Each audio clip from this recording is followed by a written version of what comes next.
मला राष्ट्रवादी काँग्रेस पार्टीतर्फे उमेदवारी मिळाली।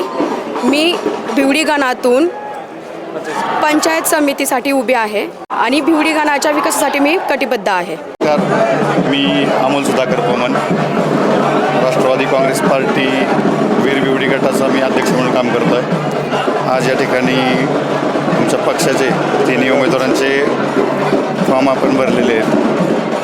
जिल्हा परिषद गटासाठी भिवडी गटासाठी पुष्कराज भैया जाधव यांचा फॉर्म आपण आज भरला आहे। त्यानंतर भिवडी गटातून पंचायत समितीसाठी अनुजा अमोल पोमन म्हणजे माझ्या मिसेस यांचा फॉर्म भरला आहे। आणि वीर गटामधून उत्तम बापू धुमाळ आमच्या ज्येष्ठ नेत्यांचा आपण आज फॉर्म भरला आहे। खरं तर राष्ट्रवादी काँग्रेस पार्टीने आज सर्वच कार्यकर्त्यांना न्याय देण्याचं काम केलेलं आहे। सर्वच नेते मंडळींनी आम्हा सर्वांवरती जो विश्वास दाखवला आहे तो सार्थ ठरवण्यासाठी आम्ही जीवाचं रान करू आणि निश्चितच या भिवडी गटातून तसेच वीर गणातून आणि वीर भिवडी गटातून या तिन्ही उमेदवारांना उच्चांकी मतांनी निवडून आणण्यासाठी अहोरात्र प्रयत्न करू। बऱ्यापैकी आमचं काम तसं झालेलं आहे। आम्ही मतदारांपर्यंत पोहोचलेलो आहे। मतदारांचाही आमच्यावर विश्वास आहे। त्यांचा विश्वास सार्थ ठरवण्यासाठी आम्ही विकासाला कटिबद्ध आहोत। धन्यवाद।